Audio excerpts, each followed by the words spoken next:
My name is Ina Sekat, and I will talk about removing the mini-batching error in Bayesian inference using adaptative Langevin dynamics, which is an interesting problem when we want to use Bayesian inference to determine parameters or vector of parameters when we have a moderately large number of data points and when the calculation time is an issue. This work has been realized in collaboration with Gabriel Stott. So for this presentation, I will first talk about the stochastic gradient Langevin dynamics, which has been introduced by Bolin and Tay in ICML in 2011, and which allows to reduce the computation time when sampling from a probability measure P. It is inspired by the stochastic gradient descent, in the sense that a consistent approximation of the gradient is used at each iteration. However, this technique induces bias in the resulting invariance probability distribution. So I will then talk about the adaptative Langevin dynamics, which has been introduced by Jones and Leinkuhler in 2011, and then by Ding and al. In 2014, which is one way to remove bias due to mini-batching process, as long as the covariance matrix of the stochastic gradient is constant, which we will talk about later. So as we can see from the figure, which represent the results of SGLD and adaptative Langevin dynamic. So here we considered a data set of size n data for 100, which is normally distributed, and run the algorithm to sample from the posterior distribution of the mean of the Gaussians. So as we can see for the SGLD, when using mini-batching, we get a posterior distribution which is flattened compared to the exact posterior distribution, which means that we have bias on our posterior distribution. For the ADL, for the adaptative Langevin dynamics, it allows to correct for the bias due to the mini-batching. Note that in this case, the covariance matrix of the gradient estimator is indeed constant, which is not always the case, as we will see later in some numerical examples. Finally, I will introduce the extended adaptative Langevin dynamics, which address non-constant covariance matrices, or more precisely, the case when the covariance matrix can be decomposed on a finite basis of functions. So so we will consider a Bayesian inference problem where we denote by X a set of data items of size n data, which we will assume to be independent and identically distributed with respect to a probability measure denoted by PLM, and which is parameterized by a parameter of a vector of parameter theta, which is in theta, which is included in RD. So the aim is to estimate the vector of parameters theta. In Bayesian inference, we are interested in sampling from the posterior distribution of the vector of parameters, which is denoted by P, and which is proportional to the prior distribution on the vector of we put on the vector of parameters, and the likelihood of the data set, which is the product of all the P elementary. A popular SDE to sample from a probability measure P is the overdamped Langevin dynamics, which is given by the following SDE, where WT is a standard d-dimensional Wiener process. So in general, one cannot directly simulate the overdamped Langevin dynamics. So we generally consider the widely used Euler-Maruyama scheme, which is given by the following discretization, where delta t is the step size and g is a centroid reduced normal variable. In fact, the discretized version of the Overdamped Langevin is no longer ergodic with respect to P. However, it has been shown in Matinli and all in 2002 that the error on the invariance probability measure is of order delta T. In the Bayesian context, generally n data is large or moderately large. So an important challenge rises. At each iteration, we need to compute the gradient of the logarithm of P, which contains a sum of n data elements. So at each iteration, the cost of computing the gradient is n data, which is usually the computational bottleneck of implementations of the discretization of the Overdamped Langevin dynamic, especially when we need to do simulation over long times. One way to circumvent this problem is to consider the stochastic gradient Langevin dynamics, which has been introduced by, as I said before, by Welnin-Ante in ICML in 2011. The idea is inspired by the stochastic gradient descent, in the sense that it is suggested to use a stochastic estimator of the gradient at each iteration, which we denote by Fn hat. It is based on mini-batching over the data using a random subset of size n from 1 to n data at each iteration to reduce the number of computations, which we denote by En. So it means that at each iteration, we will choose n data points randomly from the data set to compute the gradient. The En is constructed by sampling uniformly with or without replacement. However, and because we know that when n is much smaller than n data, sampling with or without replacement produces a similar result. We will, for simplicity, consider sampling with replacement in our following computations. So that way, our computational cost goes from n data at each iteration to n, the size of the mini batch. So we can write Fn hat as the sum of the exact gradients, as the sum of the exact gradient of the logarithm of P plus a stochastic term, where sigma is the covariance of the gradient of log of P elementary, where the covariants are computed with respect to the random variable I, which is uniform from 1 to n data. Z here is a centered normal variable with finite variance, with variance 1. If n and n data are large enough and n is much smaller than n data, the central limit theorem holds, and we can say that n is normal, as we can see from the figure here, where we plot the histogram of sigma z for the case of Gaussian likelihoods.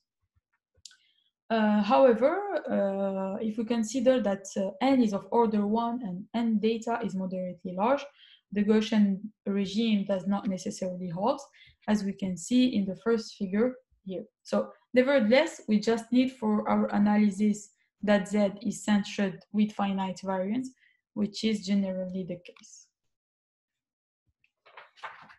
So one way to understand the bias in the stochastic gradient Langevin dynamics is to look more carefully at the error analysis. In fact, it can be shown that the SGLD is an approximation of order 1 of the Overdamped Langevin dynamics, which means that the operator associated with one-step numerical scheme is equal to the semigroup of the generator of L Overdamped, which is the generator of the dynamics, plus a term in delta T squared. So if we follow the approach by Lee and al. In 2017, we can find the generator of a dynamic for which the SGLD is a better approximation, an approximation of order 2. The SG associated with this generator is given by the SDA tree. And as we can see, there is no reason for P to be invariant by this dynamic, and this is what induces bias.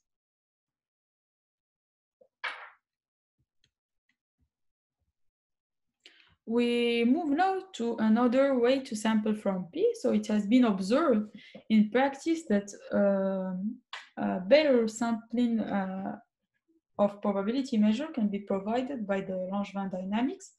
So this dynamics is composed by a Hamiltonian part, which is this part, and where some fluctuation dissipation mechanism is added to the evolution of the momenta P.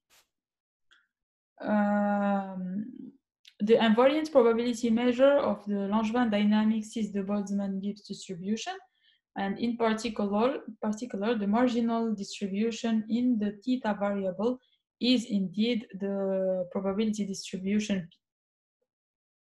So if we follow the same approach as we did for the stochastic gradient Langevin dynamics, we can see that when using mini-batching, the effective dynamics becomes as the following SDE. So we have an additional term in front of the winner process that is a function of n data and the size of the mini batch, delta t square, which is the step size, and the covariance matrix of the stochastic gradient. So gamma was exactly what we needed in front of the winner process so that the invariant probability measure to be P. This additional term in front of the winner process induces then a bias, which is of order n data square over n delta t square.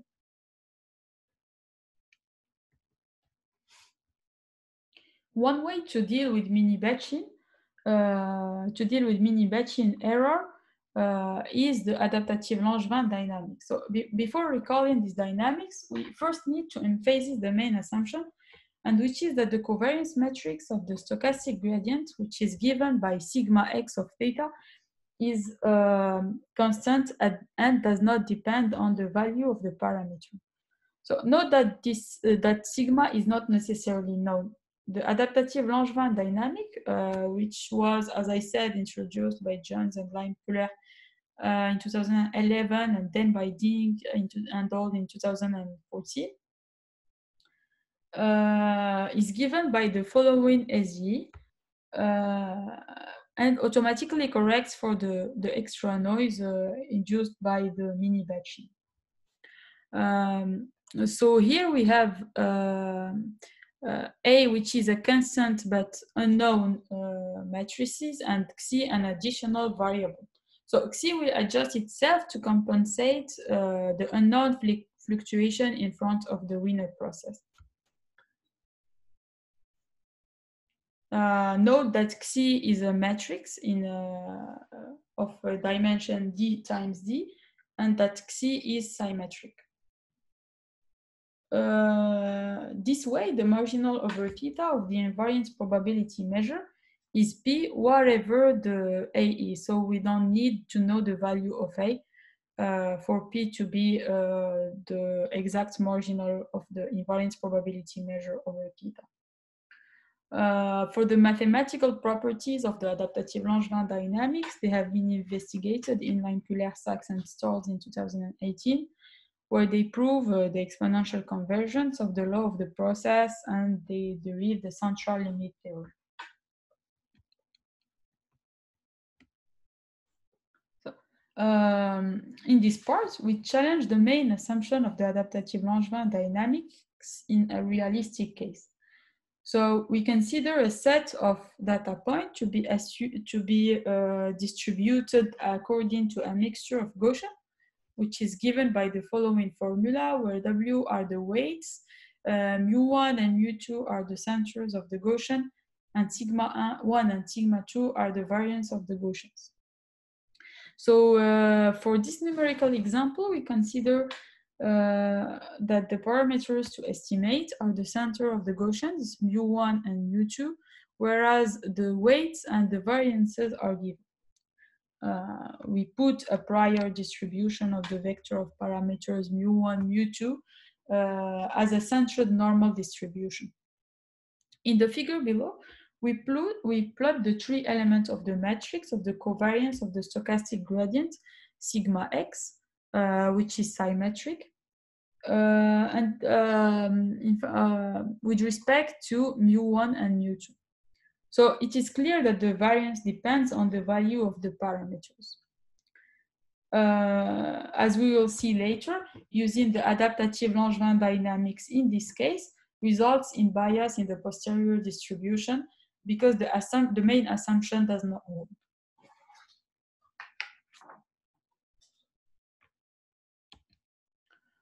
Now let us introduce the extended adaptative Langevin dynamics, which handles the case where the covariance matrix is not constant.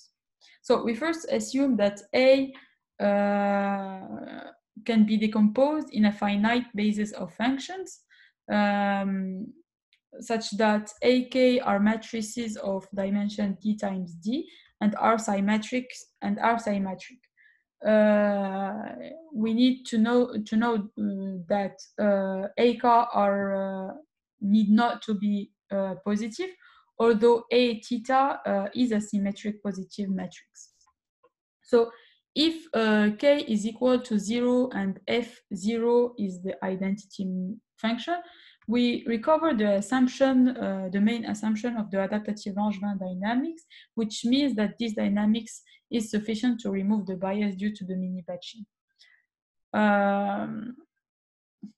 In practice, this expression is obtained by a truncation of the expansion of the function A on a complete basis. So the extended adaptative Langevin dynamic is given by the following SDE, where we have K minus 1 additional matrix equation on the adaptative Langevin dynamics. So this way, the marginal, the invariance probability measure is given by Pk, and the marginal over theta is the exact P probability measure. So here we will see some element to prove the invariance probability measure of the extended adaptative Langevin dynamics. So first, note that the generator of the extended adaptative Langevin dynamics can be decomposed in three parts. The generator L-ham, which is the generator of the Hamiltonian part of the extended adaptative Langevin dynamics. LFD, which is the generator of the fluctuation dissipation part, and LNH, which is the generator of the friction part. So using the expressions of the adjoints of the elementary operators, when adjoints are taken on L2 of Pk, and for which we give the formula, we can rewrite the elementary generator of the dynamic as follow in such a way that we can easily see that L-ham and LNH are anti-symmetric and LFD is symmetric. So the invariance of Pk follows from the fact that the integral of L phi dpk is equal to 0 for all phi in C infini 0. So here we show some numerical experiment. So we consider again the mixture of Gaussian case because it is a case when the covariance matrix is not constant. So as we can see, the adaptative Langevin dynamics fails to correct for the bias due to mini-batching, and this bias increases as n the size of the mini-batch decreases. This is due to the fact that in front of the covariance matrix there is a coefficient n data square over n, which means that the variation of the covariance matrix are more significant when n is small. For the second figure, we used polynomial basis up to degree 2. So we can see that the bias decrease compared to the results of the adaptative Langevin dynamics. However, we still have a little bias for n equal to 1. This is due to the fact that the covariance matrix is not fully approximated by polynomial up to degree 2. So overall, the key point of this presentation is that mini-batching allows to go from a computational cost of n data to a fraction of it, which is the size of the mini-batch. However, this induces bias in techniques such as the SGLD. One way to remove it is to use the adaptative Langevin dynamics as long as the covariance matrix is constant, which is the case for the Gaussian regime, for example. However, in some more realistic cases, as the mixture of Gaussian, this assumption does not hold, and the extended adaptative Langevin dynamics allows to remove the bias in those cases. For the perspectives, so the perspective is to work on the high dimension case, where the problem will be that Xi is a symmetric matrix of D times D. However, we expect it to be of low rank. Another perspective is to explore applications on model based on neural network. So thanks for listening to me, and if you have any question, I will be happy to answer.